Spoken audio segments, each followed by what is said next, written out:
What areas do you think you need to improve in most individually, with your game? Is it more the run, the pass, or what would you say? I'd say, if you're talking run or pass, I'd say probably run for me. I think an area that I can definitely improve is becoming more like Donovan when it comes to the run game, being more physical at the point of attack. I think, backside and stuff, that usually my quickness and stuff helps with that, but I think definitely my point of attack blocking could definitely improve. And how does one improve that? I'm sure a lot of it's instinct and... Yeah. Well, Coach Hand always talks about imposing your will on someone else, and I think a lot of that comes down to, he always talks about just trying to be like the nastiest guy out there on the offensive line. So a lot of it, I think, is just kind of having that mindset that you're going to go out and dominate the person across from you. This is pretty basic, but what are some of the differences between how you block when you know that you're going to run it versus when you're just in pass protection? Really, what are your assignments? How does that vary from a physical standpoint even? Well, there's a lot of different things. Even from stance to alignment definitely changes a lot. But obviously pass protection, I'd say, is kind of more finesse blocking than the run game, which is kind of more just dominating the person across from you. So a lot of it kind of is where your athleticism comes in a lot, especially at tackle when you're going against, quick DNs and stuff like that. So I think just really that, I'd say.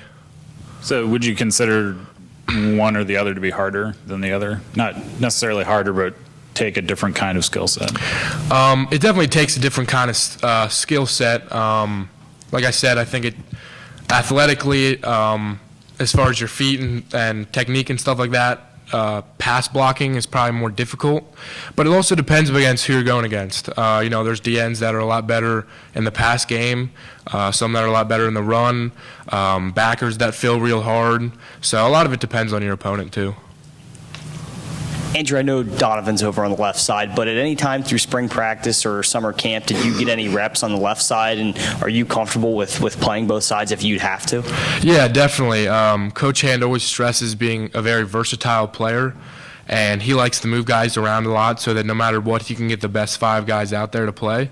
So all of us have taken a lot of reps at different positions, and I've definitely gotten my fair share of reps at left tackle.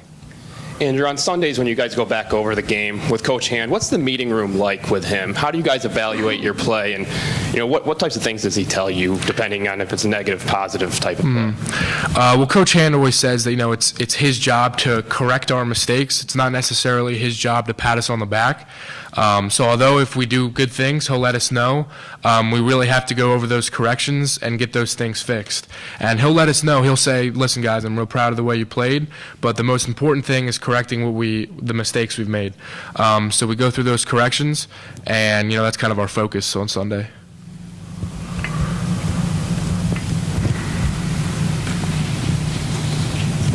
Just from game 1 to last week, step by step, just how much improvement have you seen in your own game and in the overall offensive line?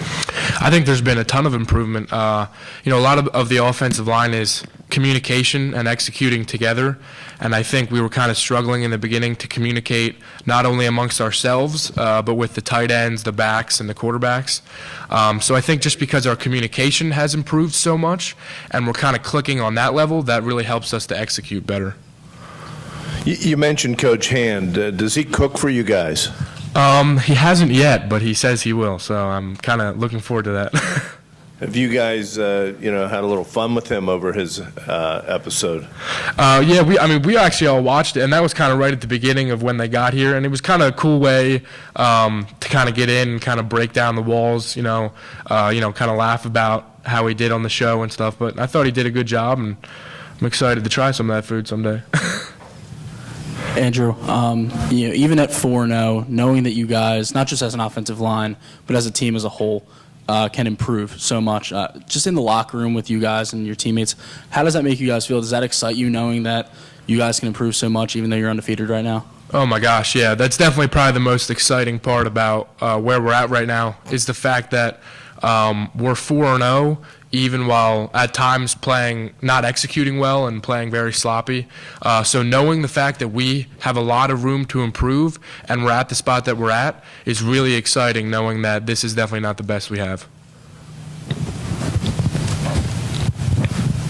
When you come out of a game like the one that you had this past weekend, how do you kind of evaluate it as an offensive line? Are you just happy that you're able to execute, or is there some sort of, maybe we expected that we were going to be able to succeed and we did? I mean, where is the balance between saying, okay, we figured this out and, maybe we still have to prove this against, a bigger and better defense? Oh no, we definitely have to prove ourselves against every team we play, and we're definitely not going to take the attitude that, hey, listen, we dominated up front against UMass, so we've kind of figured this thing out.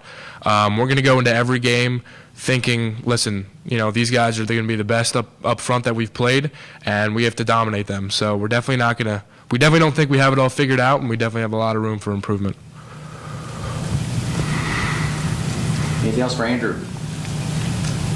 Okay, thank you. Thank you. Yep.